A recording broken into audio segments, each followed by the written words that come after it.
But I'm just sort of like, so when you have, I'm just looking at the most replayed sections of the video, and one of them is,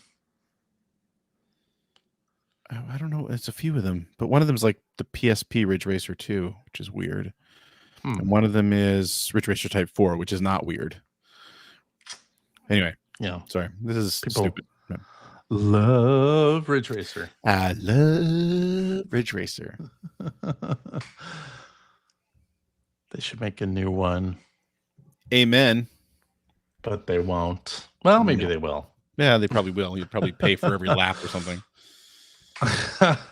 And then Ethan will write a LinkedIn post about it. Oh man, we're live. I know. He knows he'd do it. He knows he'd do it. Yeah. All right, let's knock this thing out. So I can go to sleep. Amen to that too.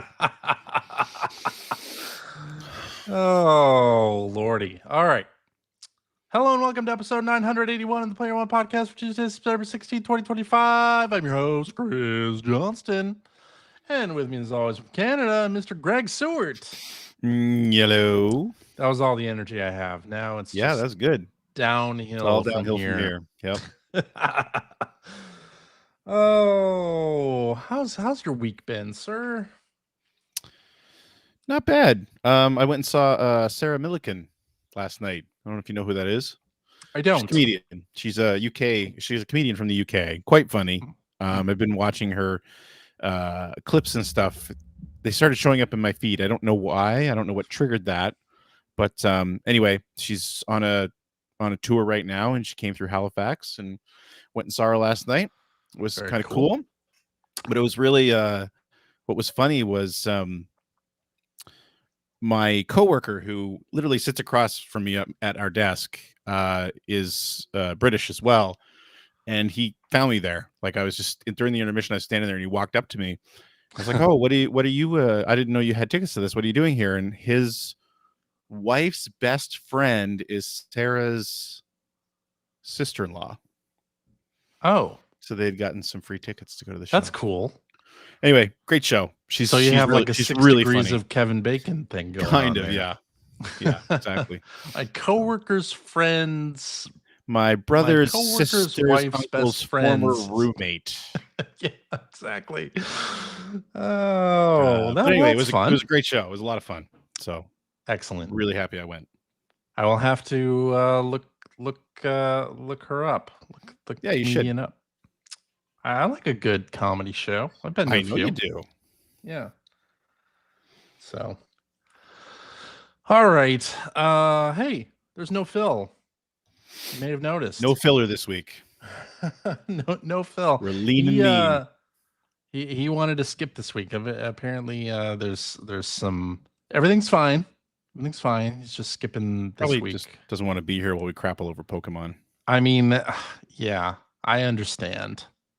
We're talking about DLC announcements before a game even comes out. I mean, what's that about? Actually, I kind of love that, so I'm fine with it. Because so often, I'll just explain how this goes. Usually, we'll talk about it in the context of Donkey Kong Bonanza even. I'll finish a game and put it down, and then months later, they'll announce DLC. This happened to Breath of the Wild. Like months later, the DLC came out for that had like some story stuff like in December or whatever. I was already done playing it. And I went back to try to like play the DLC, and I didn't remember what the hell I was doing in Breath of the Wild or what the controls were or anything. So I didn't really play that DLC. And okay, now like if I know that there's a DLC, or if one comes out fairly quickly after the release of a game, and I want to experience more of that game, I'm okay with that happening. Even if you have to pay for it? Even if I have to pay for it, yeah. Okay. Exactly. If it's content that is outside the scope of the original game, and I feel that I have received my money's worth of entertainment out of it, then I'm perfectly fine That's fair. tossing in some extra for DLC. Absolutely. And we'll talk about that with Donkey Kong Bonanza in just a bit. There's a preview of that. But yeah, let's talk about some news. Basically, it's just the Nintendo Direct that happened on Friday. And gosh, that was a pretty packed Nintendo Direct. I don't know if you watched it. It was quite long. Yeah. Yeah. It was. Yeah.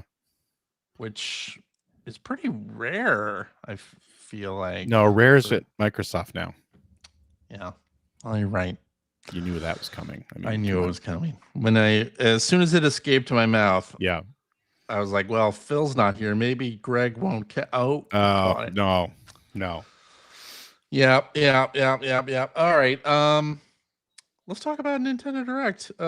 Part of it, like a third of it, was because it's Mario's 40th anniversary. The 40th anniversary of Super Mario Brothers 1, to be exact. Yeah, so not really Mario's 40th because not Mario's 40th. Donkey Kong, right? So yeah.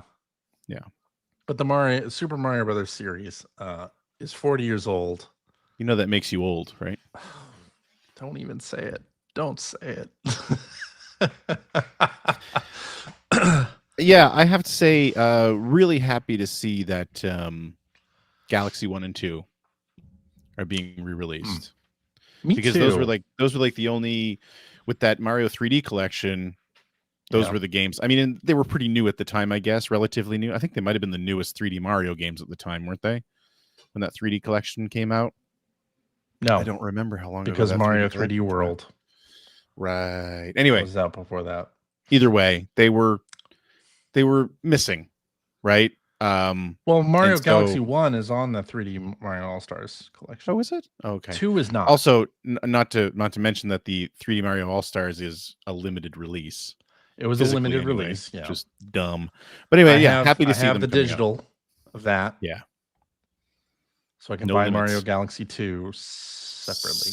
CJ lives at no limit. Can you buy them separately? Yeah. Oh, really? Interesting. I didn't know that. Separately for $40 each, or as a pack for something like 70. Yeah, 70 US is the price. Yep. Either way, honestly, that was the most exciting part of the Mario 40th stuff. Of the Mario 40th. Well, I'll tell you what.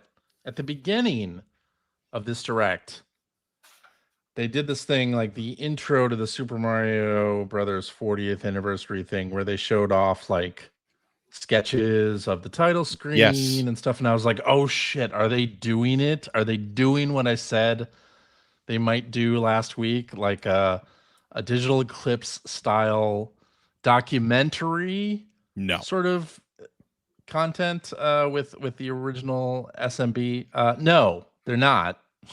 They just showed off like an exhibit at the Nintendo Museum in Kyoto, which is awesome. I was gonna say, their equivalent is just telling you to come to Kyoto. Come to Kyoto, yeah. And maybe I'll have to. Maybe I'll start looking into airfare out there because that would be pretty cool to see. So how many nerds do you think are going to buy a ticket because they're limited edition Mario tickets? Even though they're not going to go. At least a few. Yeah. Phil? Well, would you actually get your lanyard? Will you get your ticket? I have no idea. I don't think you would get We know people who live in Japan. Well, I do. Yeah, I do. You don't have to live in Japan to get a ticket to the Nintendo Museum. I know that, but you're saying getting the lanyard and stuff. Get someone to go. Get John Riccardi to go, and he could just walk out. He'll look like Mr. T, but with Mario lanyards. Like, he'll just have all of them on there. Yeah, barely be able to breathe. Dragged down by the weight of them. He'd do it. He would. He's probably going to go. He's probably going to do it. Yeah, he's probably going to go anyway. I would like to go to the Nintendo Museum in Kyoto at some point. I would love to do that. Yeah. Maybe we should just do that. Show trip. Let's go. There you go. Let's go to Japan. As long as I get to fly out of Canada. Sure. Can I also fly out of Canada? Absolutely. You are welcome up here anytime you want, my friend. Oh, goody. Goody. Just don't tell Phil. I won't. Okay. So Mario 40th stuff. Yeah, the Mario Galaxy 1 and 2 thing is cool. That comes out pretty soon, right? October. Yes. So what is that? October 4th, right? Maybe October 2nd. That's what I said. October 2nd. Okay. I knew it was somewhere around there. So that's exciting. Mario Tennis Forever, or not Forever, Fever. Mario Tennis Fever. Yeah. Less exciting. Yeah. I remember when Mario sports games were just all the rage, right? Yeah. And some of them are good. Golf? Oh, some of them have been very good. Don't get me, and I'm sure tennis is really good. I'm just not interested in playing tennis. Yeah. That's all. I don't think. Although I do like that it's got a bit of an RPG element to it. It does, but after Mario Golf, which also had a bit of an RPG to it, but it was really not great. Oh, okay. It wasn't the kind of RPG that I think everybody was anticipating. I'm not really as interested in that aspect. I'd have to wait for reviews, and maybe it's wait for reviews plus wait like 2 weeks to see what the actual staying power of this is. I don't know. They just need to remake Mario Golf from the Game Boy Color. That was the best one. They do, yeah. I mean, Mario Golf 3DS was great.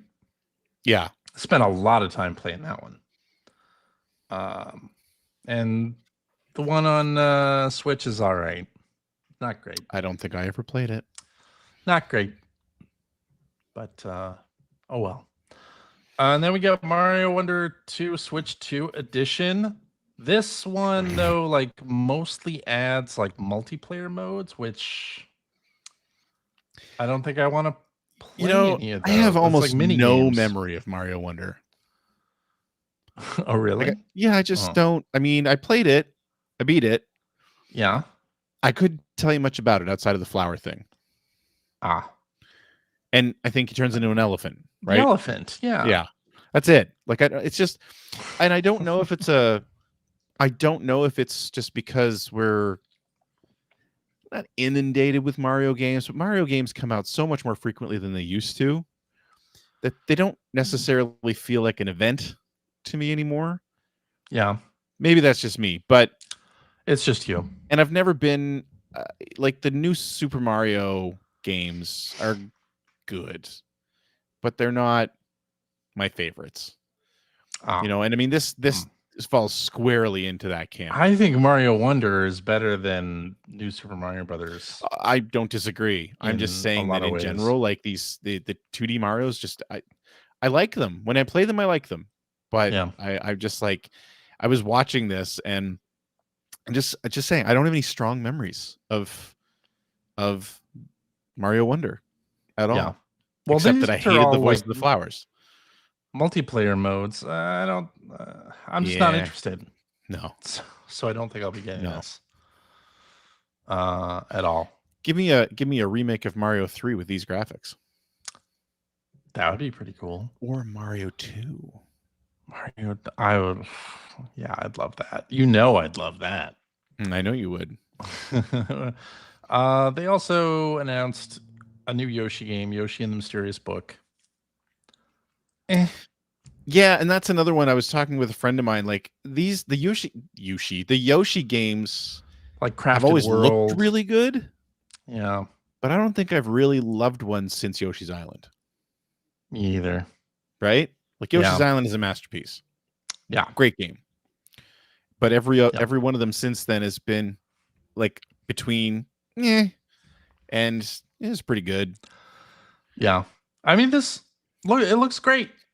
It looks really good. Always do. Yoshi games always look great. Yeah, and maybe it'll be good, but I don't know. Have to wait for reviews on that. Yeah, and wait to see how expensive it is too. $100. Maybe in Canada. Maybe. Oh, I also wanted to point out that Nintendo is releasing the physical talking flower from Mario Wonder next spring. They showed that, and I was like, that is something that I will not be buying. It reminded me because it's a motion sensor toy.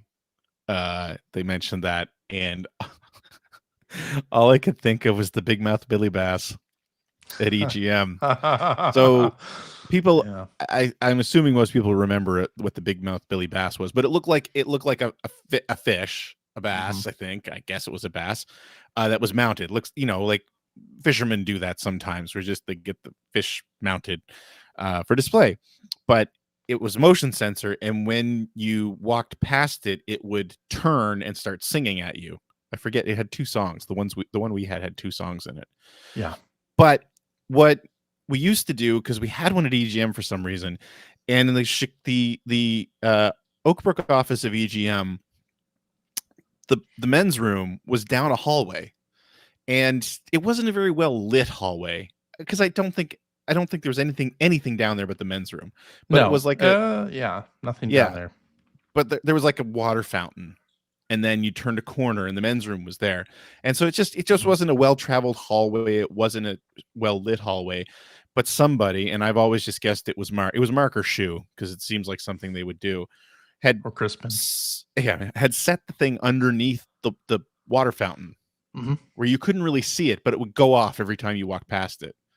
It scared the crap out of me. But then at one point, I remember somebody actually put it on the urinal.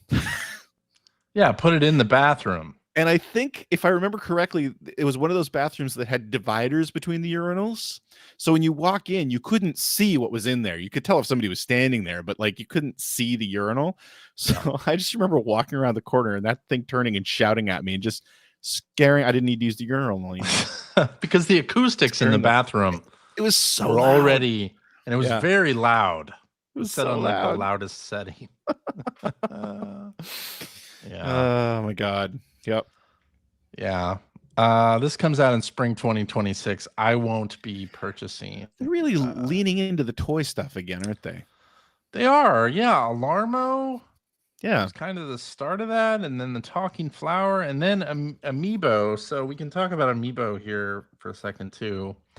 Because they announced Amiibo for a lot of things during the presentation. Like Kirby Air Riders is getting Amiibo. Metroid Prime 4 is getting Amiibo. And Mario Galaxy 1 and 2 are getting Amiibo also. But they're stupidly expensive. $40 for like the Mario Wonder, or no, Mario Galaxy Amiibos. And then the Kirby ones are $50 each.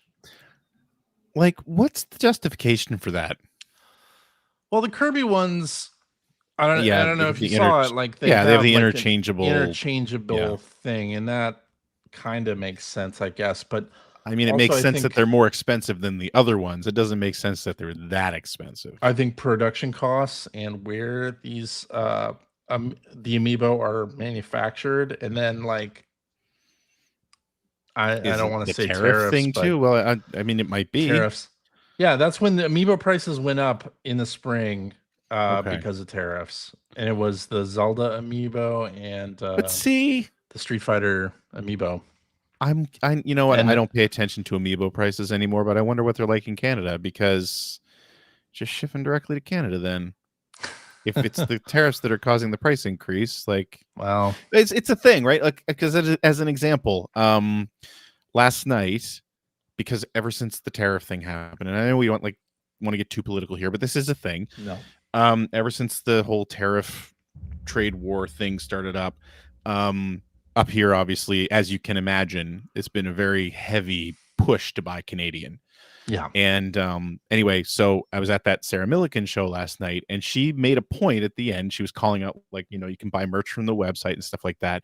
And she made a point of calling out that there was a Canadian section on the website so that you could buy this stuff without having it, I'm guessing, shipped through the US. Well, no, not even shipped at all, because it was she had gone out of her way to make sure that this stuff was manufactured in Canada. Oh, that's cool. Okay. So, but it was to avoid the craziness that's happening, right? So, I mean, it's a thing. So I'm just curious, like, if that's the case, if Nintendo would do something like they wouldn't, and it doesn't matter. They would just raise the price anyway. But yeah, it is a thing that some people are doing. Just saying. Greg. Yeah. 2 words for you. Freedom. Virtual Boy. Oh. Virtual Boy. I can't believe how stupidly happy I am that this is happening. Yes. It's going to be so funny. And I say this as someone who I am all in. I want one of those Virtual Boy stands so badly. Like I'm buying one if at all possible. Me too. And I'm super excited that they're doing this. It's so great because I mean the Virtual Boy is Nintendo's biggest flop.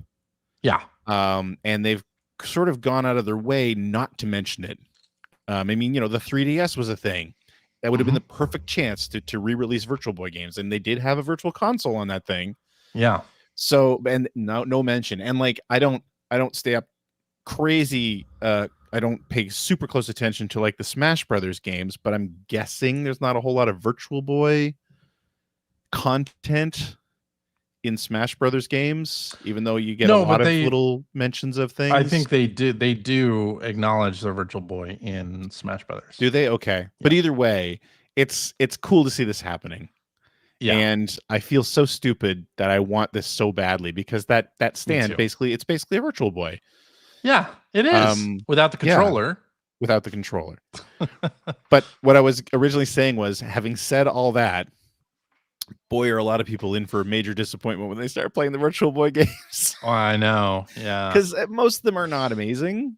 And that's not to say they're all bad, but but it's cool that they're doing this. I do like that they're kind of like I was going back and looking at my old Genesis Mini reviews on my YouTube channel because the 6th anniversary of the Genesis Mini is coming up, and yes, I do pay attention to that stuff.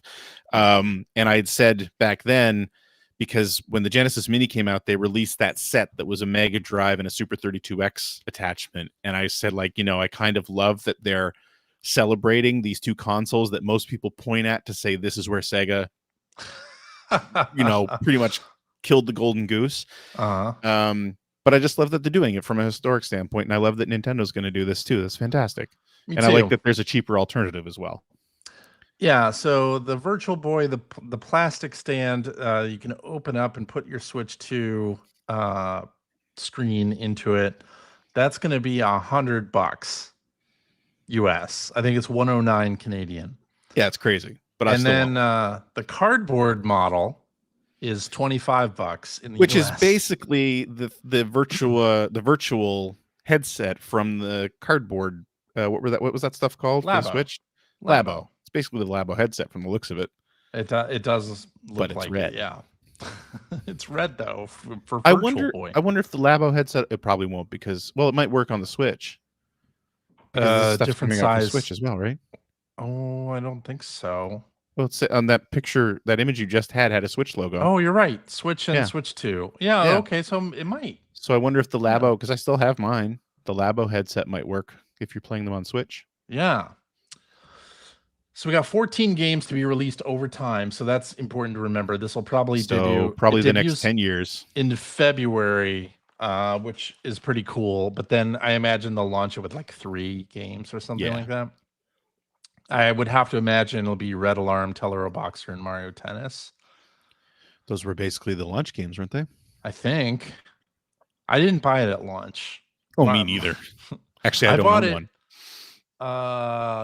I don't know how long it was later. They had them for like $25 at Target, and I bought one. You know what? It was, if you go back and look, it was probably a depressingly short period of time after the launch. It probably was because that thing flopped hard. They stopped manufacturing them less than a year after they were released in the US. I went and looked that up. And they had built a whole manufacturing plant for those things. Yeah. In China. Like they built a plant for them. Oops. Well, virtual reality, very big buzzword back then. Yeah.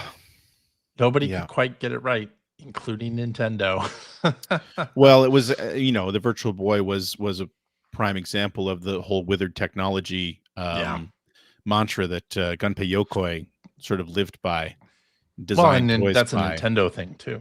Well, yeah, but it was his philosophy, right? Yeah. Nintendo, yes, adopted it, but I am glad this is happening, and I saw something on social media this week that I thought was really interesting. I hadn't thought about it from this angle, but it makes perfect sense. Where, you know, I know I like to bitch, and I think a lot of people do, about that we pay subscription services for everything. Yeah. And I know I've definitely complained in the past about how I wish that the virtual console as it used to exist was still a thing, where you could buy the games separately rather than playing a subscription and just having them drip fed to you. But Yep. that being said, this thing that I was reading on social media that made perfect sense was the subscription model is probably the main reason that this is even happening. Yeah. Because if it was a situation where you had to buy these things separately, the interest would probably be so low it might not even be worth doing it. Yeah. So whereas Nintendo will then charge players like you and me $100 to get the cool plastic replica thing. But I mean, the handheld thing will be great. That'll work just fine. Yeah, and you don't have to. It'll probably you be can more play these comfortable. in 2D also, right? You don't have to. Can you? I don't know that they said that, because I don't know, honestly. To play them in 2D without doing a lot of work, they would basically just have to either show the left or the right screen. Right. Yeah. To combine them would take a lot of work that I'm doubting they would do. Yeah, I'm doubting they do that too. And the only reason I even think about that is because Jeremy Parrish, of course, covered all the Virtual Boy games in his YouTube series. And so he had a VB that had a capture card set up on it, but it could only capture one side. Mm-hmm. So like every bit of footage he had was skewed because it was like the left eye or something like that, or the right eye. So I don't think they said, I don't know if they said, but I don't remember them saying that you could play these 2D. I think no 2D. You need the headset or the cardboard one. Says Crunchy. So, but the cardboard thing will probably be actually more comfortable than the actual Virtual Boy replica, because the Virtual I would imagine was really, you had to have painful to play. Tabletop to set it up on, and then but you need like a high tabletop, or else you're hunched over. You're hunched over. That was the problem with the thing when it came out. It's true. So February 17th, 2026 for Virtual Boy Nintendo Classics. Yeah. It's some Inferno in our chat is asking, I want to know, what's the cardboard one? How are you going to supposed to hold it at your face and hold a controller too? You just keep the controllers attached to the Switch. Yeah. So you'll be holding it and using the controllers, which is how the Labo version worked as well. Or you could lay down on the couch and just have it sit on your face. So when I was watching this part of the direct, my son happened to be in the room and he saw it and he goes, "What is that?" So I was just like, I had to explain what the Virtual Boy was, and I'm pretty sure he lost interest halfway through my description, but I called that out because I vividly remember in an issue of Nintendo Power, because this thing was so uncomfortable to play, that there was a picture of a kid that had detached it from the stand and was laying on his bed with the thing, with gravity holding it to his face so he could play it. I imagine that will be a popular way to play Virtual Boy. Yeah. An uncomfortable way to play. Yeah. Okay.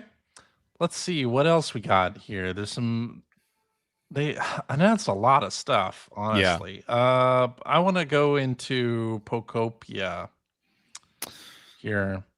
So this is a Pokemon spin-off game, Pokemon Poptopia. It's developed by Koei Tecmo, and I really got Dragon Quest Builders vibes off of this. Oh yeah, a big way. Not only did Koei Tecmo develop Dragon Quest Builders 2, but I don't think Square Enix is doing Dragon Quest Builders anymore, which is honestly a mistake because that game. I know you love those games. You and your my daughter played them. Yeah, has spent 500 plus hours playing Dragon Quest Builders 2. Yeah, that was some of the most you telling stories about you two playing those games together was some of the most heartwarming things we've ever talked about on this show. It's true.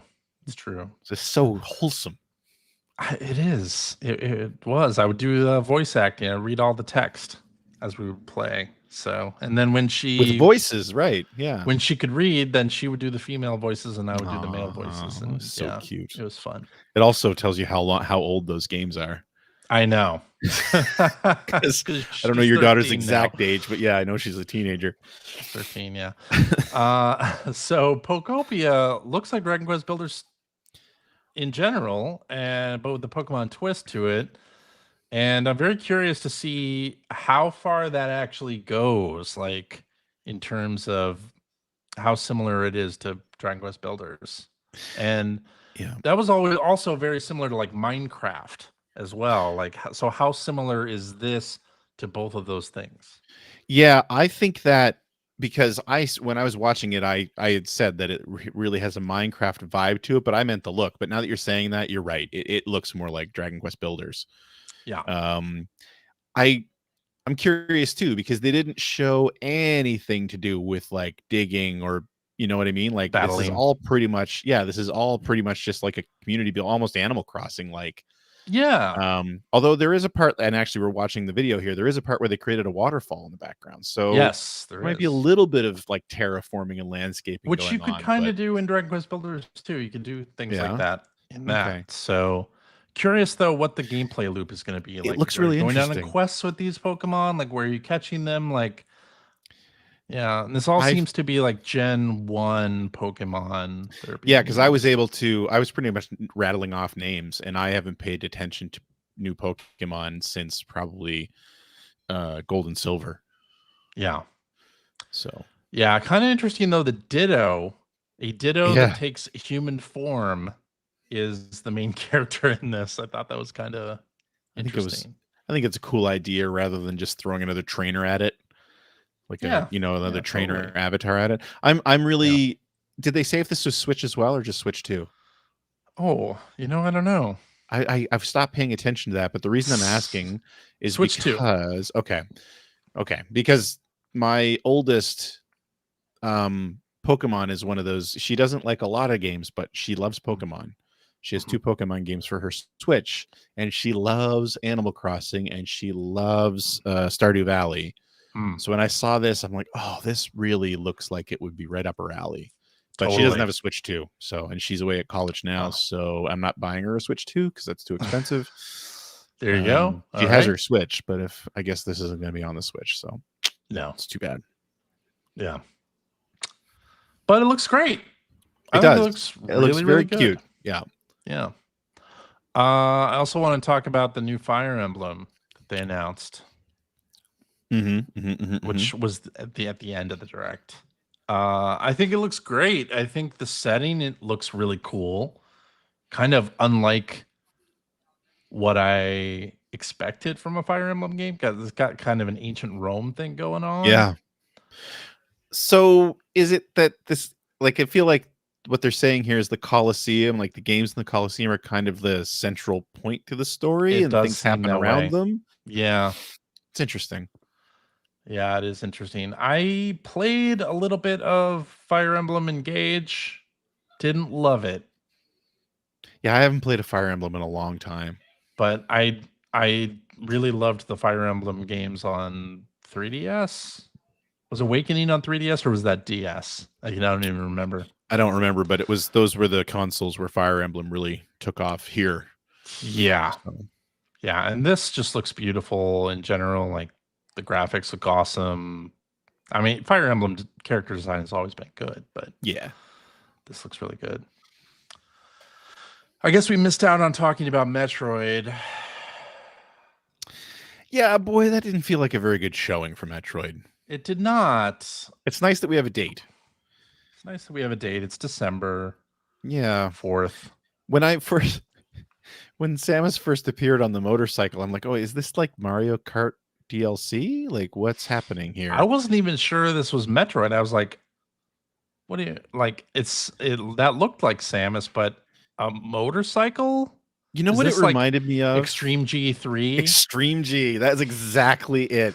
I was trying to remember that name when when it came on, because again, my son was watching with me, and I said, "This looks like an old PlayStation 2 racing It game." And I does. could not remember the name of it, but that's exactly what I was thinking of. Extreme G. It looks Yeah, exactly like also an Extreme it G game. just doesn't really look that interesting, the motorcycle bits. It looks like honestly the motorcycle itself kind of looks like N64 era Well, it's gonna rejected be design.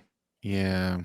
I don't know about the gameplay bits on this motorcycle. I don't love it. I really want to learn more because I'll say I'm fascinated just because I really want to know what I'm looking at. Well, that's the whole thing with this trailer. I didn't feel like I knew what I was looking at all. It's no. like, okay, how much So of the open world motorcycle bits are really going to be in this game? And they definitely focused on it at first. they did. I mean, it's Metroid Prime 4. I'm going to play it. I will too.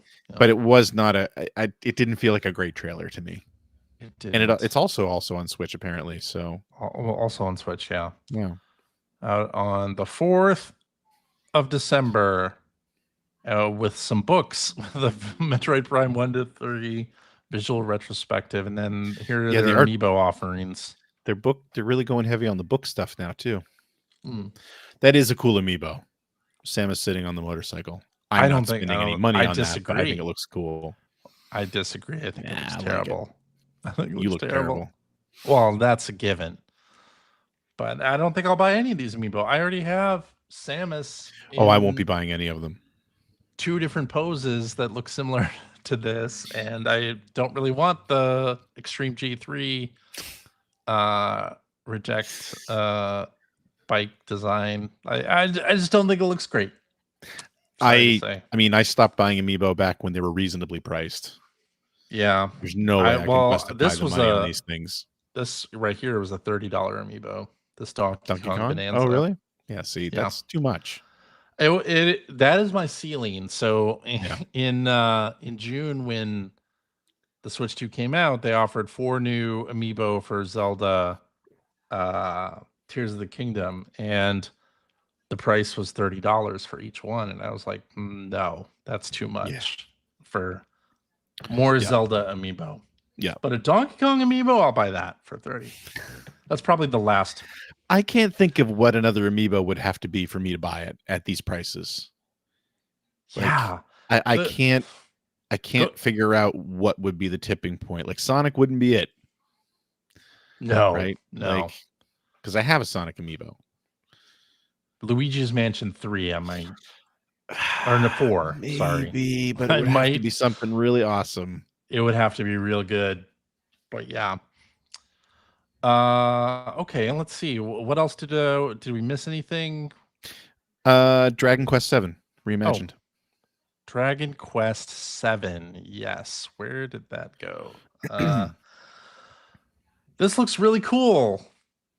I don't have any nostalgia for Dragon Quest 7. No, my nostalgia for Dragon Quest 7, and again, I was telling my son this story while he looked bored and stared at his phone, but all I could think of was when we first saw Dragon Quest 7 at EGM, when they first brought it around, because it was the first new mainline Dragon Quest that was coming west since Dragon Quest 4. Right, because 5 and 6 didn't come here, and it was before they were re-releasing that stuff on DS, obviously, because the DS wasn't a thing yet. They had re-released Dragon Quests 1 through 3 on Game Boy Color by that point, I think. Yes. Anyway, it was a big deal because there hadn't been a new mainline Dragon Quest game in the US since 4, and 4 came out way after the NES wasn't really a going concern anymore.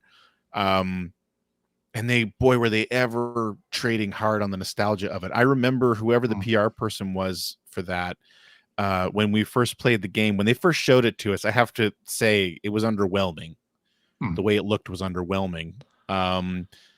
And when they went downstairs, it had that classic Dragon Quest sound effect that they were making a big deal about. And then I remember getting it, playing it for a while, and just walking around that island and doing nothing. The beginning of that game was such a slow burn. Like it was detrimental to it, actually. The pacing just sucked. Which is why I'm excited with this that they're calling it reimagined. Right. I hope that means they've rebalanced all of that stuff. Well, this is like 100+ hour RPG too. Right. Right. Because I don't know. I'm excited that it's called Reimagined because I hope it's been rebalanced. But then I also remember getting excited about Dragon Quest 3 HD 2D and bouncing off of it because the difficulty was terrible. Yeah. So even on like easy mode. So I don't know. I'm cautiously optimistic. I would like to play this. Now I never really played Dragon Quest 7 on 3DS. I don't know if they addressed any of that stuff on the 3DS version. And if that's if they did, then that gives me even more hope that they've done it here. But I don't know. Yeah, this looks cool though. I'm all in for good. more Dragon Quest because it's a fun series. Do you like the way the characters look? I do, because they look like their art back in the day. Like I think they look good. I think they look classic, like Toriyama-ish. I don't think this would be like if this was made. Well, maybe if it was made today, they would look like this. But it looks storybookish. Yeah, it's an interesting, because they Dragon Quest 11 is what I was expect these characters to look like, and these don't. These are very like super deformed chibi style Toriyama characters. Yeah. Which I think works with that style, but much more close to the sort of key art for Dragon Quest 7. Just yeah. Right. Yeah. Dustin McKenzie in the chat says, kind of makes me want a remake of Final Fantasy 9 in this style. Yeah, absolutely. Yeah. I really hope they decide to take on that stuff. That they were going to do a Final Fantasy 9 remake. I think that's like the last thing from the Epic Games leak that happened like 5 years ago. Something like that. But overall, pretty good Nintendo Direct, I thought. Yeah, I thought so. I mean, there was a lot of stuff that looked good that I probably won't play, but it still looks good. Fatal Frame 2, Fatal Crimson Frame Butterfly really remake. Yeah. But I mean, like Yoshi and Dragon Quest 7 is questionable. Poptopia, I won't play. Fire Emblem, I won't play. Yeah. Mario Tennis, I won't play. Wonder Switch 2 Edition, I won't play. And I will say I did come away a little bit underwhelmed with the Mario 40th anniversary stuff. I was kind of hoping they were going to do something a little more exciting. I really wanted a new Mario game. Yeah. But I didn't really expect that. No. But yeah, just like, I mean, again, Mario Galaxy 1 and 2, cool. And I like that you can buy them separately digitally if you want. That's great. Yep. But that was kind of like, okay, that was the most exciting thing, and this is the 40th anniversary. Like, why aren't we doing more? Why not bring back Super Mario Brothers 35 or something? SMB 40 right for NSO or something. So yeah. But I mean, it was packed. It was packed with a lot of really good looking stuff. Packed. And Resident Evil 9 on the Switch too. That's I know people are pretty impressed that that's even happening. Plus 7 and 8 are coming to Switch 2. Also, that's great. So, also exciting stuff. Yeah. Indeed. I think that's it. That's it from the Nintendo All Direct. The news that's fit to print. I think that might be it. But overall, I thought it was a really good showing, and let's hope they well, I was hoping they would do Mario Kart World DLC. Yeah. I was a little bit surprised we didn't hear anything about that. Also surprised that, that online test that they've done now twice for whatever game. I don't know anything about it, but they've done that online multiplayer test for some top secret game. I was surprised that wasn't in here, because now they've done 2 tests for that. Is there a new Splatoon coming? Yeah, Splatoon Raiders. Okay, I was surprised there was nothing there. Yeah, I know. They announced it via Nintendo today. Right. Right after the Switch 2 launch, I think. And also surprised that there was nothing about Splatoon Raiders. Very curious to see what that ends up being. Yeah. And no Animal Crossing. I mean, Animal Crossing. They're probably working on it, right? Oh, they They're have working to on be. Animal Crossing for Yeah. Switch 2. Yeah. Yeah. It's Wonder kind what of a that's gonna be like. staple But at this point. So, it's true. It's but I true. All mean, it's right. also Nintendo, and they've really gotten into this sort of cycle where they don't show all of their tentpole games like years in advance.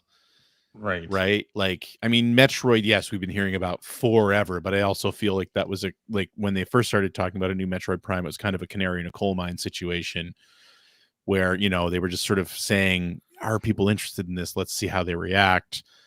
But like, yeah, we're not really seeing much of anything that's like a major franchise past December at this point. So Yeah. we might Well, start hearing something in they did December about the show next big one. Tomodachi Life. Yeah. Yeah, Which but I'm talking like tentpole. I'm talking like Zelda, Mario, Animal Crossing, Metroid, Splatoon, yeah. like the big ones, right? What do you think the next Mario is going to be? I don't Is it know. going to be a Mario Wonder 2, or is it going I to hope not. be a new 3D Mario? I mean, they just finished Donkey Kong Bonanza. That was the What 3D would have Mario been team. really great that I was kind of hoping they would say they were doing. It's time to remake Mario 64. Remake Mario 64. Yeah. It's been long enough. I mean, it's 30 years next year. Yeah. Right? Yeah. So let's do it. And I'm not saying like revamp the way it plays, even just give it a whole new, like, give it some polish, like re-render it. Yeah. But I think that would be great. That would definitely be good. I'd love to see them redo Ocarina of Time as well. Yeah. Just in 3D general, I mean, stuff. we're getting into the 30-year anniversary of their big N64 games. Yeah. Yeah. Let's start looking at remaking some of that stuff. That'd be pretty cool. Yeah. I gotta say. All right. Well, I guess that's it for news. Let's hop into what we've been playing. Okay. I spent some time with everybody's golf hotshots this week. I think I talked about it last week. A little bit. I had played a couple rounds, and I had since I pre-purchased the game, I got the early unlock of Pac-Man, but I didn't know exactly how to unlock Pac-Man because it says that you have it, but you can't select it yet. And I forgot what the unlock condition was. Turns out awesome. You have to do the tutorial, which the game does not like immediately guide you through. Like, you have to select it off of the title screen. It's like the third or fourth like entry on the title screen. Who goes to tutorial? I know. If you've been playing everybody's golf or Hot Shots golf for 30 years, why would you ever go Why to the would you play the tutorial? But I did. There's 12 tutorial things in there, and actually some of them were quite good because it clued me in on some changes. You remember, like in Hancha, and well, I think these are changes. Maybe they're not changes, and I just don't realize it. But like putting spin on the ball in Hot Shots, like you had to like hold up or down or to the side. Yeah, before you taking could a do like a shot. super backspin or super. Yeah. Yeah, so they have that where you hold the directional after, or like when you've started the hit gauge. But now they also have it so that you can predetermine your spin before you actually start the gauge. So you hit X and it brings up the little ball, and then you put spin on it there, anywhere you want. Okay. And hit X again, and then you can start the shot gauge. So after you shoot, it'll take into account that spin that you put on it. That's so you don't have to worry about like holding the directional down and like trying to do two things at once. Worrying about the gauge and holding down a directional. Yeah. Kind of nice. I like that. Okay. And then they have like 3 different gauges. Like normally, like it's you hit the A button 3 times, like to start the gauge, to stop the power, set your power, and then set the shot. They have like a different way of visually representing it as well, like where you actually start your avatar in game starts a swing, and that's how you gauge your power. Mhm. Or there's like another one that curves up and up and at an angle, basically. Uh, so you can choose which one of those you want to use, which is Okay. nice. And with the spin thing, you can set it to classic as well if you want to do it that way. And they have a lot of little settings like that where it's like, would you like to do the improved QOL thing that we did, or go back to classic, including like camera angles and stuff. Um, and by the way, they did put out a patch, so it is 60 frames a second on Switch 2. Oh, good. That's good. At least in most cases. Like when you take a shot, it's 60 frames per second, but apparently it dips down to like mid 40s as well. But Well, between 40 and 60, I'm fine. I'm fine with it. It's I not think people's unplayable. big complaint was that the shots could be inaccurate because of the frame rate. So even if they just fix that, that's definitely an improvement. Right, because in the old Hot Shots games, the shot gauge, was 60 frames per second. And so it was very smooth. So when it was 30, when this originally came out, it was like, sort of stutter, like it was moving slower than people expected. So good change overall. I unlocked Pac-Man and started playing as Pac-Man, of course. It's got some cute sounds like when you step up to the tee and when you hit a shot and when you sink the ball. It's got some fun Pac-Man sounds. So I'm very happy with that. And I gotta say, I would not have had the patience to play as far into the game as you have to unlock this character. So I'm pleased that I unlocked it early by pre-purchasing. So pleased with that. I also picked up Linked Banner of the Spark. So this game was in the Nintendo Direct. We didn't talk about it. It was. I don't remember this at all. It's an indie game. Let me bring up some footage of Linked. This has been out on Steam for a little while as well. But it's basically a cartoony Hades almost. Okay. It's sort of a futuristic, like really bright colors, really cute looking game in general. And you're fighting robots mainly, but it's I don't, are Hades games roguelikes? I Is don't that what we know. call them now? Sure. It's a Hades like. If we're wrong, someone will tell us. Yeah, where you can use melee weapons and sort of upgrade them with perks during your run. It's all run based, and there are different areas. So your weapons are upgraded during your run. You can like add different modifications to them and power them up. And it's pretty cool. I like it a lot, actually. It's a I cooperative really like game. that art style. I like the art style a lot. Yeah, it's well, I like checked how many people were streaming it after the announcement during the Nintendo Direct. It was nobody. Oh. Which I felt very bad for the devs, because I know the feeling of you've got your game in a Nintendo Direct and you have like stars in your eyes, like this is going to get in front of so many people. Then it's like one of the longest Nintendo Direct that they've ever done, and also nobody's paying attention to this little indie game that got announced, which is too bad. But it's got a little bit of town building in here as well, and a little bit of a story to it. I think it's pretty cool. Yeah, It looks having good. fun with it. It's an action roguelike, very Hades reminiscent. Maybe dumbed down a little bit. I don't know, but I am enjoying it. Wasn't Hades 2 in the Direct as well? Hades 2 was in the Direct. Yeah, that's another one we didn't talk about.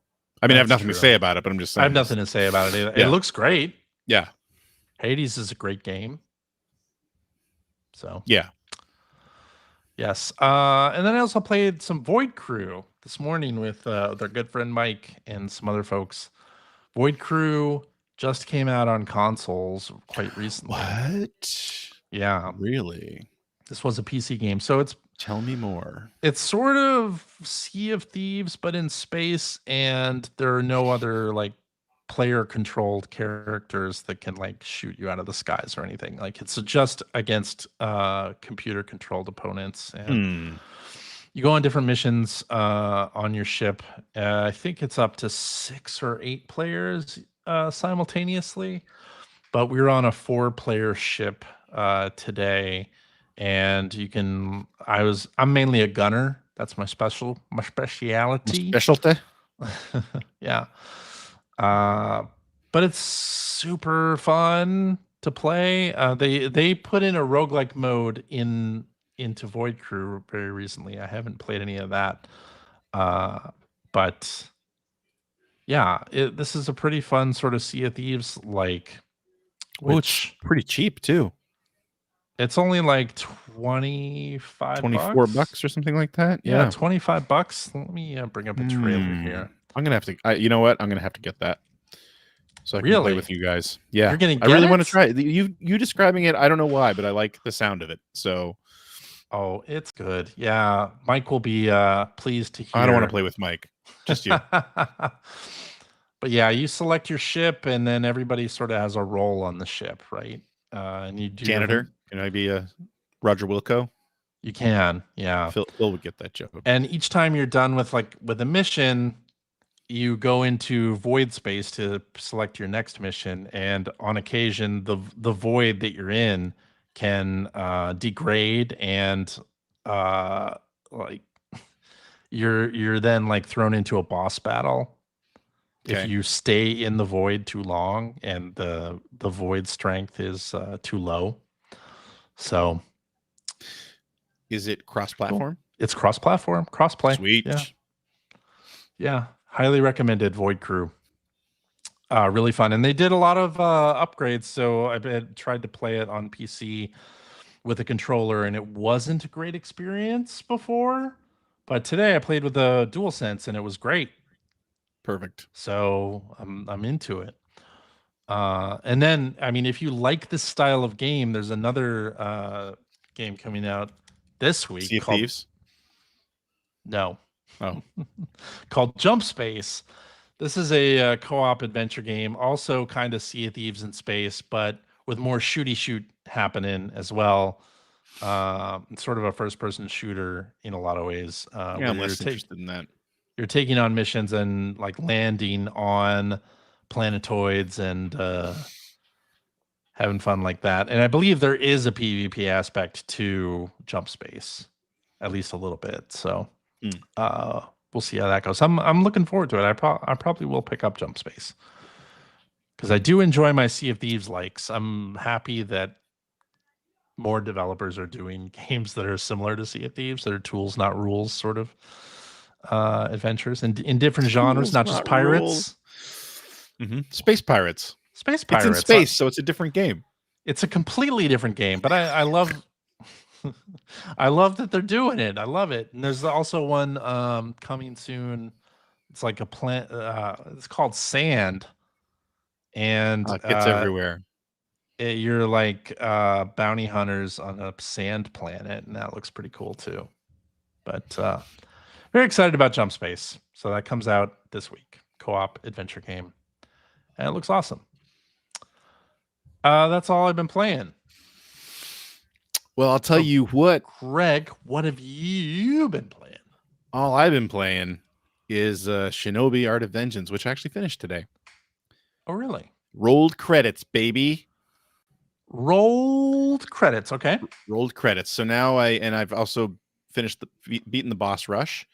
It unlocks arcade mode in every level.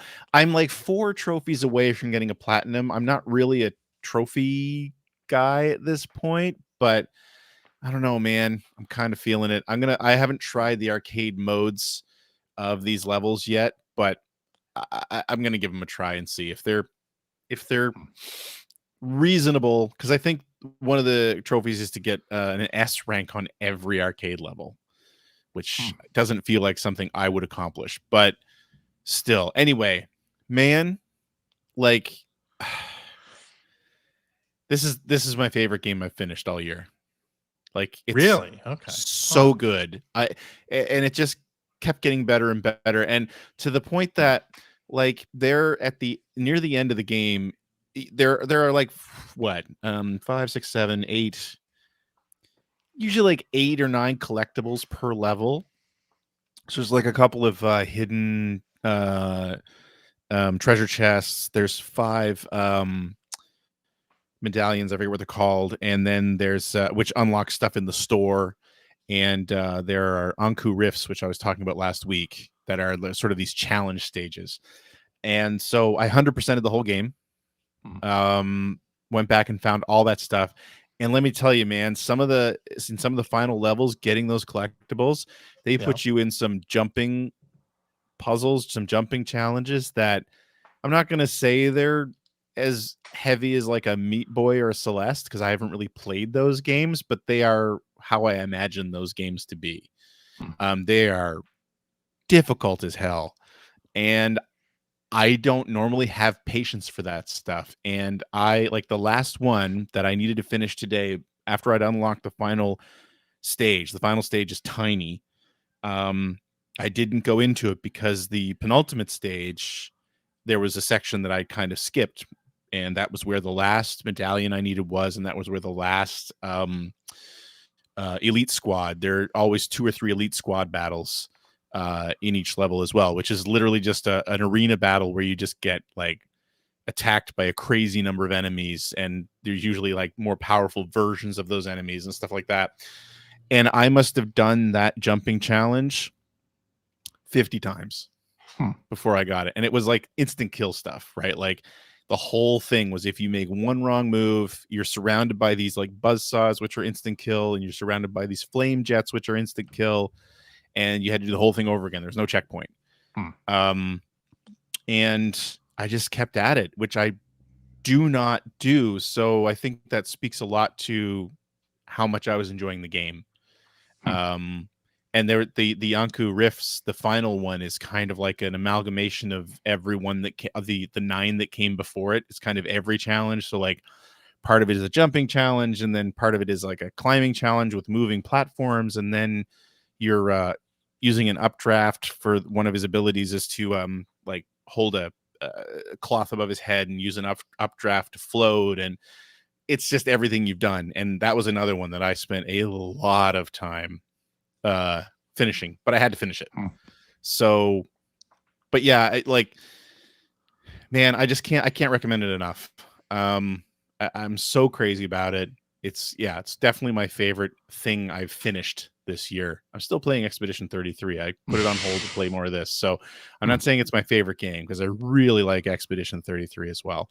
I will say probably like the saddest part of this is I really enjoyed Ninja Gaiden Ragebound. Yeah.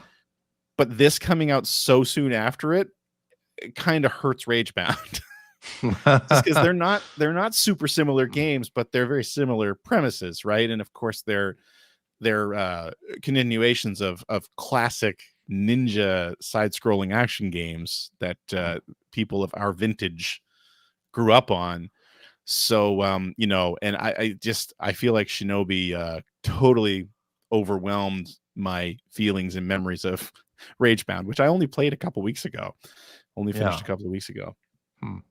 But yeah, Lizard Cube did an amazing job. I forget the other name of the studio, the name of the other studio. I think it was like 7 or something like that.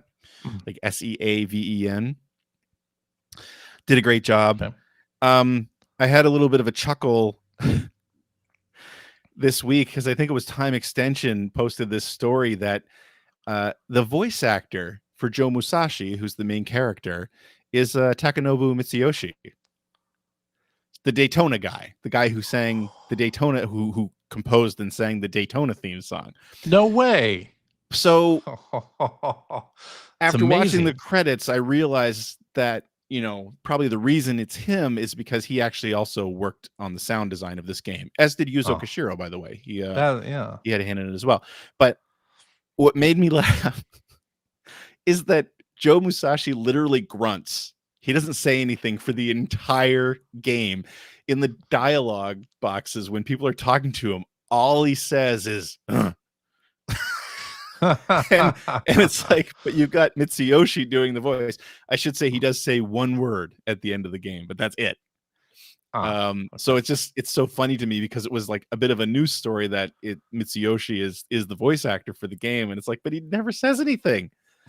It's when Musashi speaks in the dialogue boxes, it's either just an ellipses or it's an ellipses with an exclamation point at the end. That's it. That's amazing. Okay. But anyway, yeah, fantastic game. Highly recommend it. I hope other people like it as much as I do because it's definitely in the mix for my game of the year, which sadly is getting pretty close to being time to choose that stuff. I know, we are into right? the final quarter of the year, which is crazy. And it's also just been a great year of games. Just it has. Yeah. So, and I mean, we do have Metroid coming. We'll see how that goes. Yeah. A couple other big releases on the way. So, I mean, Luminez Arise, and Luminez Arise. Yeah.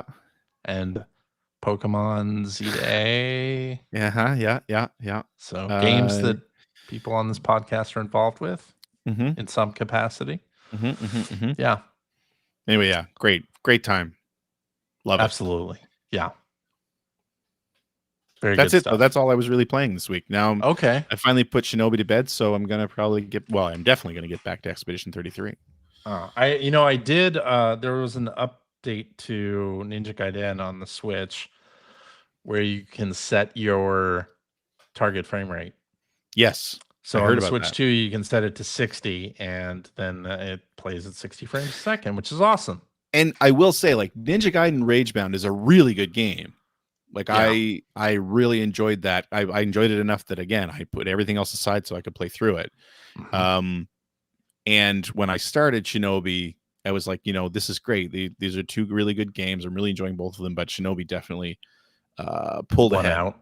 Yeah, I see. So they also added. I don't know if this was new to this patch, but I finally found the screen shake option to turn it off. Well, good. Like I had been playing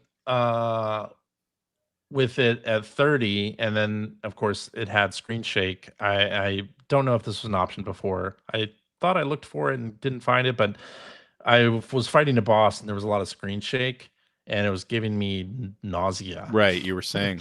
So I had to put it down immediately. So the combination of higher frame rate plus being able to turn off screen shake is gonna help a lot for me to be able to play Ninja Gaiden. I hope you give it a shot then, because it is a really good game. And I want to give Shinobi a shot as well. Yes, you should. There are too many games. And the other nice thing is it is a tough game. And this will not help the jumping challenges, like the Yonko Rift challenges, except maybe the ones that are like arena battles. But it's got some pretty decent accessibility options. Oh, that's good. Okay. As well, you can really tweak a lot of things. Which, by the way, I love that we're calling these accessibility options now, because that's really what difficulty options are. That's true. I love that that's what we're doing. I love that too.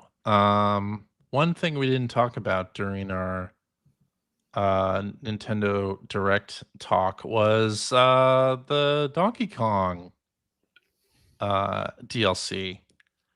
Right, because if Phil was here, he would probably be talking about that. Phil picked it up. I also picked it up.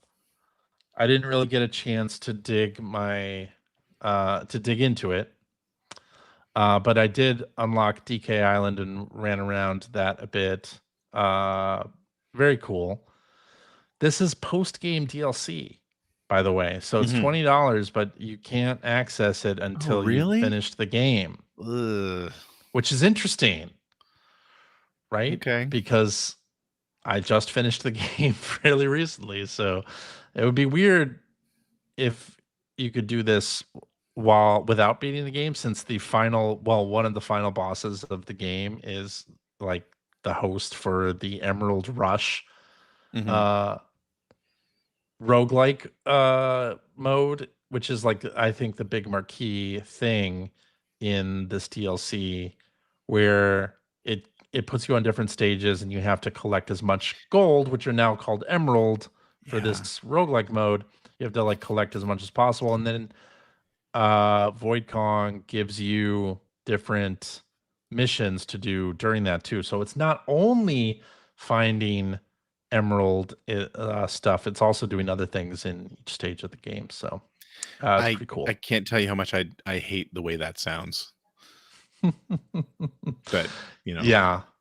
But hey, a new way to play a game, like if you're really loving the combat and the feel of playing Donkey Kong and just smashing through banana gems and gold, then you'll really like this. And I did like those things, and I would like to play more of that. So yeah, perks and skills reset after each run. Like it is a true roguelike mode for this. So that's pretty cool. I like it. Anyway, I think that's it. We can venture into bluer skies. Too bad we don't have Takanobu Mitsuyoshi here to sing that for us. I know, exactly. Let's do this one from Hacker Alias Benjamin Rivers. Friend of the show. Friend of the show, yes. You have a 4-hour drive somewhere with your best friend, and they want you to make a game music mix for the trip. What are you putting in there? Sega CD stuff.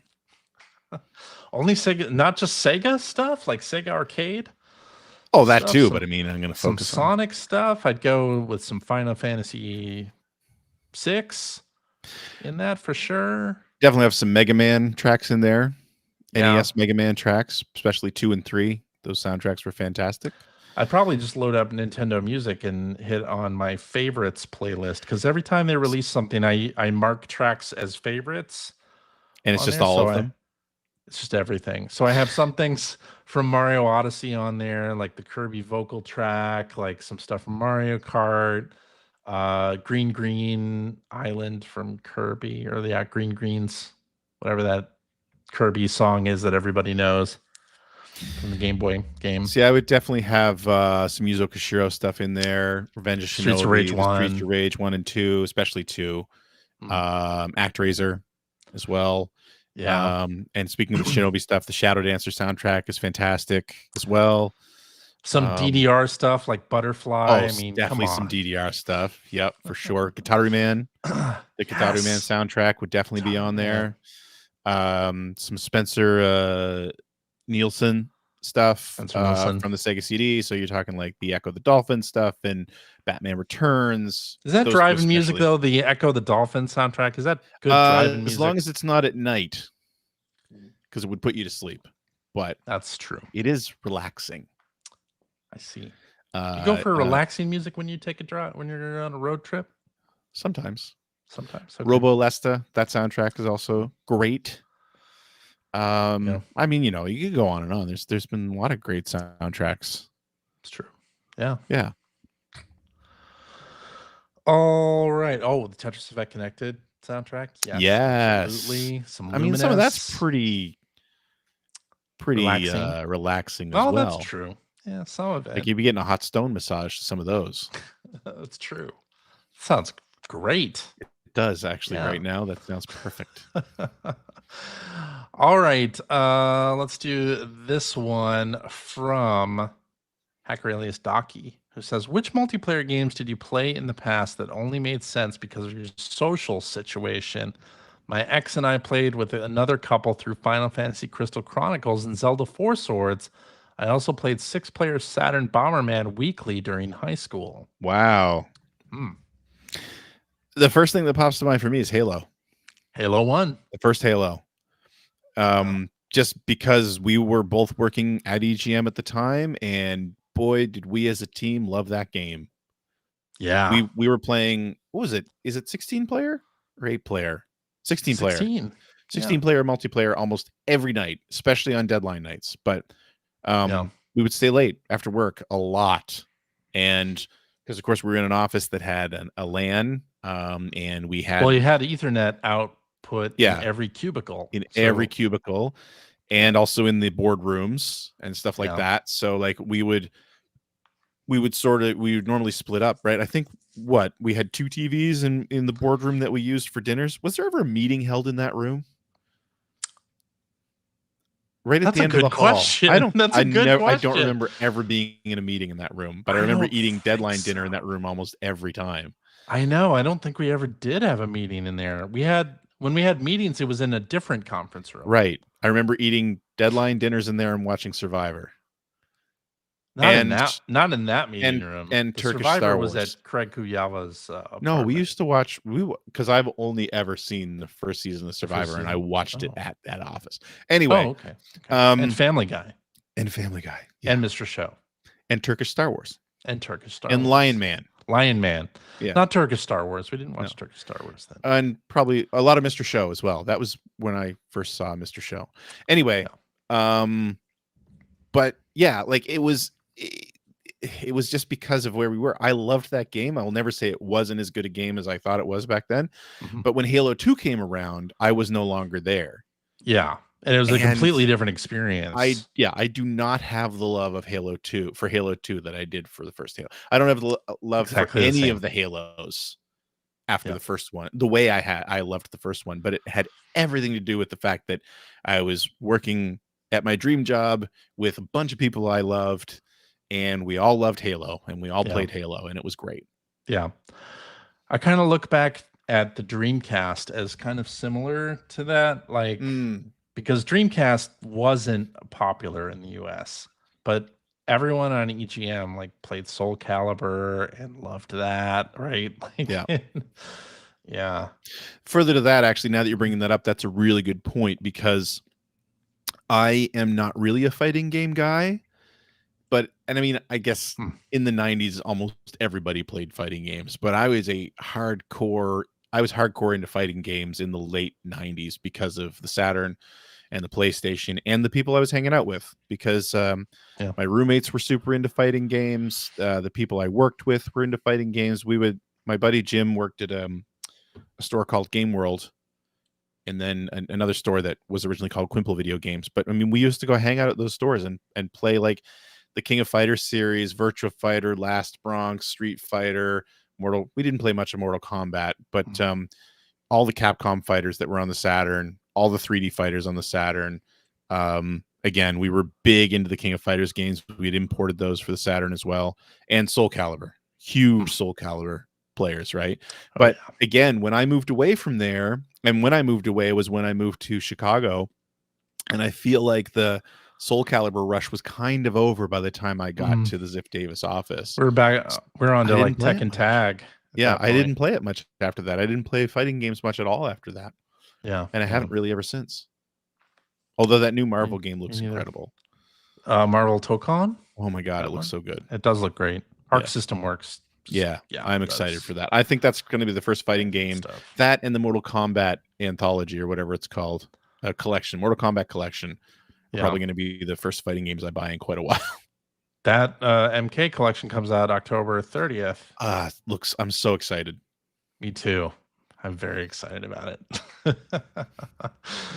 All right, let's do this one from Hacker alias Darmok and Jalad at Blue Sky, who says, "What's the craziest or funniest thing each of you, saw while working at the magazine?"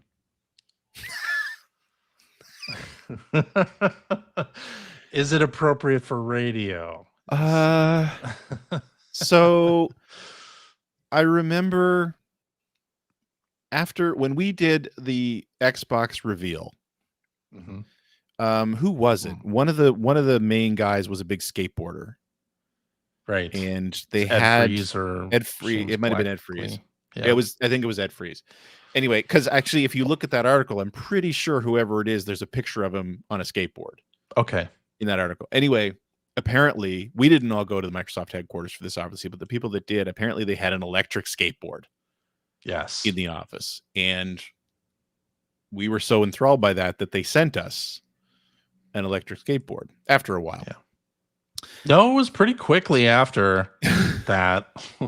So there was a lot of time spent zipping around the halls of Ziff Davis on that thing, and especially late at night, because we didn't use it too much through the day, because although on the editor's side, like when you came in, there was there was Expert Gamer / Game Now, then there was Official PlayStation Magazine, then you went through like it wasn't even a corridor, it was just like a sort of bend in the building with an arch or something, and then that was the EGM area. And then you go a little further down, and that was the room I was just talking about for like deadline dinners and stuff like that, and apparently meetings.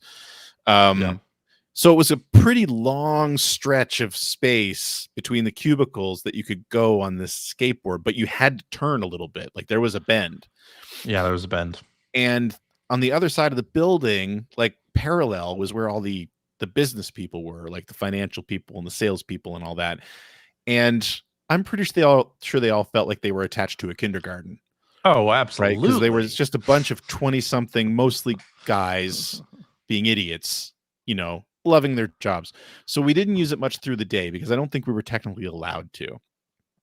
But we were always there late at night, and we would use that thing a lot. We used to, I remember putting like a football helmet on Crispin and having him lay on that thing and driving him into piles of stuff. Chairs, folding chairs.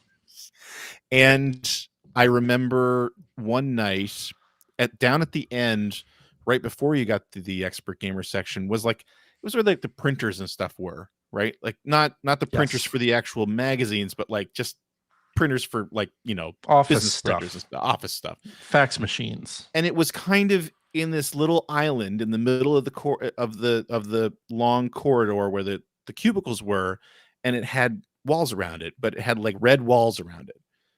And I don't know if it was Crispin or it was Sean. It was somebody at EGM who was on that skateboard one night, late at night, and drove it into one of those walls and did some real damage to it. And the best part about that was, because we didn't want to get caught, obviously, somebody made a run to a hardware store or something and got the right stuff to repair it and to paint it, so that we hopefully wouldn't be found out. Yeah, because I don't think we ever were. That the skateboard was basically banned from the office. Yeah. And then we crashed it into the copy room. So it was obvious that we'd been using it. Yeah. I mean, we felt like whoever did it, but we as a group felt like we were going to get in real trouble for that. Yeah. Oh, yeah. So, but I don't remember anyone ever getting in trouble for it. I don't remember anyone noticed, because it was pretty low. Obviously, it was the skateboard that had hit it, and we must have matched the color well enough that nobody noticed. That I remember damaged when they first started painting over it. It seemed more orange than red. Right. It was like the color doesn't seem correct, but once it dried, it was fine. Yeah. One of the funniest things that I remember was the N-Gage press conference at E3. That's maybe the funniest / craziest thing that I'd ever seen while at the magazine. That, and I went to a Wonder Swan press conference in Tokyo that was also wild, because we never got the Wonder Swan, and they were like setting it up as a lifestyle device. And this was at a time when it was a weird time. They would do like stage shows with dancing kids and all this choreography. It was very odd. Was it the Game Boy Advance or the DS that the first year it was at E3, Nintendo had them attached to people? Do you remember that? Yes, I think they did that for both. Did they? Where like if you wanted to play the thing, you had to stand there and take it off of somebody who was walking around basically wearing them. Yeah, with like metal tethers. Yeah, I mean, it wasn't like it wasn't like weirdly sexual or anything. Like they were fully dressed, but it's just that they were tethered to these things. I like how you have to. Yeah, I know, because I realized the way I described it is like you're not undressing them to play a Game Boy, but yeah, I remember that. Yeah, but no, that skateboard thing. Did you not go to the N-Gage press conference? I was gone by the time the N-Gage press conference happened. Think I was working from Nova Scotia. Went at the same time. I wish video of that existed on the internet, because that was one of the wildest press conferences I've ever seen. Just fiasco, absolute fiasco. I have to say, I really missed the pageantry of that stuff. I mean, that one was crazy, but just in general, like where we're in a week now where we've had a Nintendo Direct, and the Directs are great. And it's nice that we get multiples a year, and it's very focused and on message. but I do miss the whole stage presentation. Because of the random shit that would happen, or Right, and it was live, right? I mean, it was Yeah, live. yeah. It wasn't curated. It wasn't pre-recorded. Like, it was happening live. So you would, stuff like Assassin's Creed, where remember what was it? The enemy falls dead in midair. Like, that was a thing that happened, and Wii Music, that crazy guy up there playing the drums on Wii Music, like stuff like that. You just don't get that anymore. Nope, you don't. It's too bad. And with a crowd on top of everything else. I don't think any of those companies want those things to happen No, I know. during their presentation. But it They was just happened entertaining. to. It was memorable. And Nokia with the N-Gage, look up some accounts of what happened at that press conference. And Captain Logan's saying he's found it. Okay. Oh, you found definitely send that to me, Logan. We should do a very riff curious track to see it. We should. I wonder if it's the one that I'm talking about or a later one. Well, we'll figure that out after the show. We'll figure it out.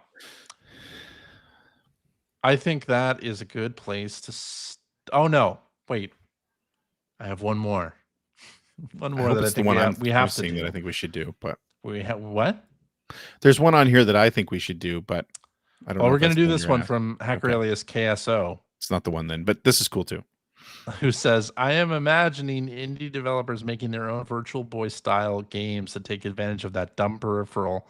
If that happens, what kind of games would convince you to invest in that stupidity? I mean, we've already answered that we want to invest in that stupidity. Already investing in the stupidity. But that's cool. I feel like I don't think many indie developers would, just because that's going to be a subset of the market. You know, like you're basically adding $100 cost. Nintendo did the Breath of the Wild in VR thing with Labo. Like, yeah, but that's Nintendo. Yeah, but what if this is tantamount to that, where hey, you can like make a quote unquote VR experience for your game on Switch 2? Honestly, I am fully on board with bringing back 3D in games. I loved playing games in 3D on my PS3. Loved it. I loved it on the 3DS. Yeah. So after the new 3DS. Yeah, it doesn't even matter what kind of game it is. I would be so happy for anything, even if it's a 2D game. Like Sega and Nintendo both re-released some of their old stuff, reworked to work in 3D on the 3DS, and it was awesome. It was I loved playing those old Genesis games in 3D. I just loved it. Fun. That was fun. So I mean, you know what? It wouldn't have to be a certain style of game. I would be it could be happy if they would add. Yeah. If they would add a 3D mode to anything, if you have that, like you say, stupid peripheral, dumb peripheral, I'd be all over it. I miss 3D. Be playing with it games against 3D. My face. Absolutely. Enjoying the VR visuals. Yep. Yep. Absolutely. Which one did you want to do on here? What? You said there was one. Oh, from Cronzy. Okay. Go ahead. Do you think your favorite game of all time will ever be replaced by a future release? I'm curious what you think about this. What's your favorite game of all time? Do you have one? Oh God. It's hard to pick one. It's hard to pick one. It's very hard to pick one. I think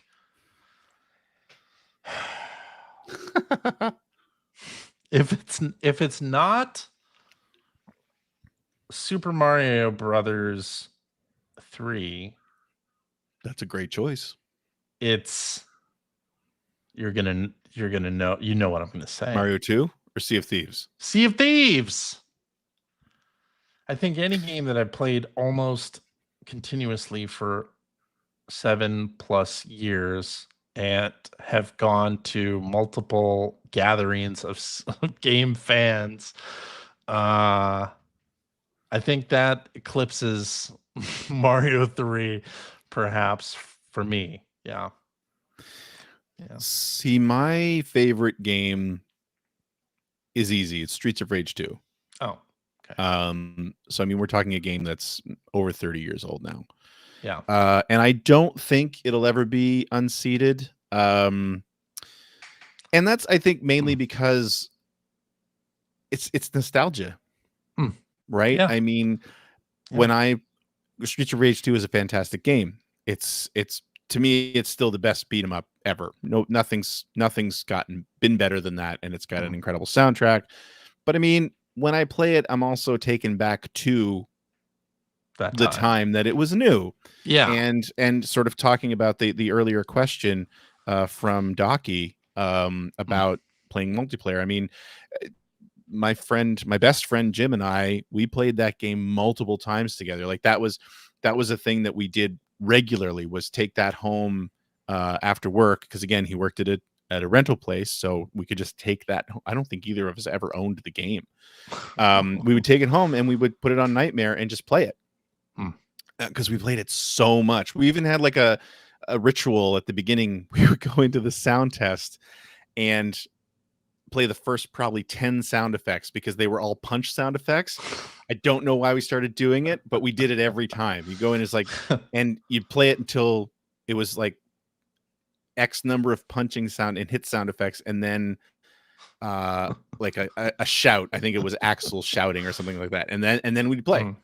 I don't know why. Did that also play the tune of Constant Craving? No, but I proved that to you this week. You did. You did. I saw the video and was like, yep, that's exactly the first three notes. It's the right key. It is. But anyway, what I'm saying is that it's my favorite game, not only because it's a great game, but because it's tied to that memory. Yeah. That's important. And you know, I'm not saying that could never happen again, especially where I've got kids. There might be something where we, you know, experience a game together, and it's that kind of memory. But most of my favorite games live in the 90s, because I have such fond memories of playing games in the 90s. The whole reason I do the videos that I do on YouTube. Yeah. So, you know, I still love games. And I mean, you've heard me gush over 3 different games over the past few months. Yeah. But it would be really hard to unseat probably anything that I would have in my top 10, which, by the way, I do have a top 100 games video on my YouTube channel. You should go look it up, but it's pretty old at this point. But I'm pretty sure the top 10 is nothing newer than 30 years old. Yeah, that's completely different from me. Like, yeah, I do have nostalgia for a lot of games, but I also like playing a lot of newer. Yeah, me too. And also have a lot of nostalgia for some of that stuff too, like Friday the 13th, the game. I would put pretty high up there, or Overwatch during its first 6 months. Hey, I would put you know up what? there. I hold the Star Trek game in very high regard, only Bridge because Crew? because of playing it with you and Mike and Paul. Yeah, because I had such a good time, and we only did that like 2 or 3 times. Yeah, but it was me, a lot of fun. That is that game, right? Like that's all I care about was those nights playing with you guys, because I had such a good time. Yeah, it was so much fun. Yeah. And then we never did finish the Kobayashi Maru. Was it Kobayashi Maru? Was that the mission we never finished? I thought we did finish the final mission. We never finished. Not as a group. I finished it separately. Yeah, we didn't. Maybe as a group. Yeah. Maybe you weren't in on that, but so if Paul's listening, we should go back and finish that. Yeah, we should. Yeah. But like Splatoon, or like I like a lot of newer games, and that's not to say anything bad about old stuff, because there's a lot of old stuff that I have nostalgia for too, but I just find it more satisfying to play some of the newer games that are on my list, right? And one has nothing to do with the other, because we do get that kind of feedback every now and then, where it's like, you know, we sit here play old games, talk about remakes, or talk about they only play old games, and it's like, well, you must not like games anymore. It's like, no, that's not at all the case. Right. But I just, you know, it's a nostalgia thing. It's the same reason why I listen to old music.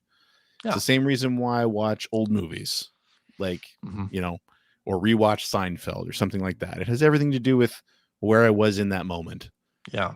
And the uniculture. But anyway, for me, I'm looking for games that either have some kind of social component to them. So like Friday the 13th, the game, Sea of Thieves, Overwatch.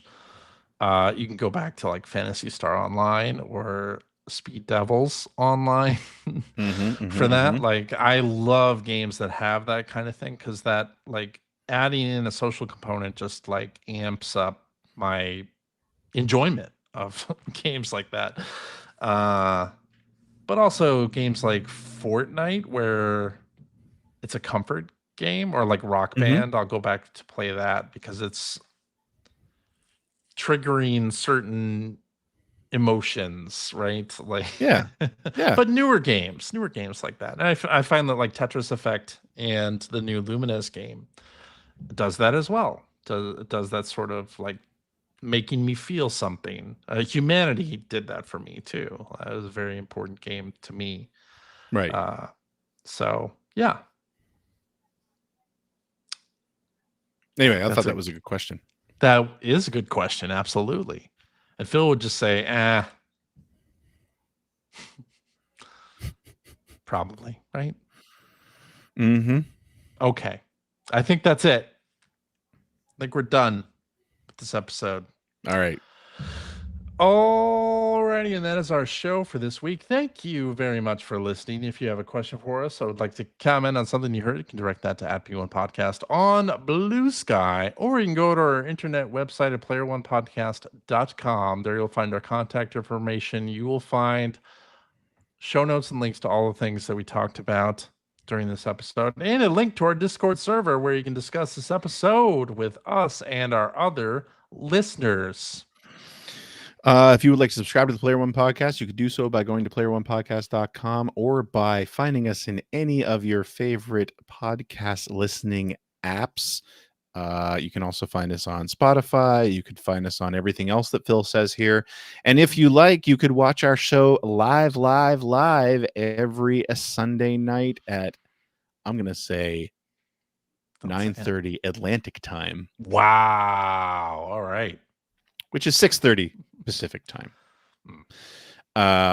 You can find us on Twitch TV 5:30. That's what I said. Twitch TV / tell me what the URLs are. P1 Podcast. What? We're on Twitch, we're on YouTube, we're on Facebook, but I don't know what the URLs are for each. Just look us up. Twitch.tv/P1 Podcast, YouTube.com/P1 Podcast. Yeah. There you go. And if you would like to support the show, you can head over to patreon.com/P1 Podcast. That's the one. P1 Podcast. And as Phil would say, throw a few shekels our way. CJ and I need to buy Virtual Boy attachments for our Switch 2s. Phil's on his own, but CJ and I are going to buy them. That's right. We are definitely in. And if you are a supporter of the $5 variety, cheap, you do that better than me. You get access to our weekly after show where we play games with Crackwise. We do all the things we can't do on the regular show. CJ, yeah, do we have a game this week? We do have a game, Greg. It's going to be a very anticlimactic game, though. I already see, I'm predicting it in my head, that you will win. I guess you have to get it like about me? 1 point. But in honor of Super Mario Brothers 40th anniversary, the games in this EGM review quiz are all games that star characters named Mario. So they're all Mario games. So you're just going to read reviews to me and I'm going to guess. You're going to guess which Mario game is being described by these reviews. Sounds good. Love it. I haven't decided yet whether I'm going to allow telling you what system they're for or not. I think you should. I think I probably should, because it could get difficult. Anyway, please support the show if you would like. It really helps us out, keeps the lights on, all that fun stuff. And if you have a few bucks left over, please consider going over to my Patreon, which is just patreon.com/Greg Seward, where you can support my show, A Generation 16, where I talk all about the history of the Genesis, along with a lot of other videos that I just, you know what? I just do what I do. You do your thing. Just recently released the Joe Montana history video. Also noticed today that my Ridge Racer history video has capped 50,000 views. which Very is nice. huge for me. So that's great. Yeah. Yeah. So please consider supporting me as well. It really helps out. I really do appreciate it. A lot of work goes into these videos, and your support means all the world to me. So please consider doing so. CJ. Yeah. Thank you so much for hosting this week. Thank you, Greg, for not bailing on me. Phil, wherever you are, hope everything's cool. Everything's good, by the way. Phil told us everything's fine. He just had something come up and he wasn't able to come this week. So we missed you. We'll see you next week. And to you, our wonderful listeners, thank you so much for listening. We love every one of you. And we will see you all again next week. Bye-bye. Bye-bye.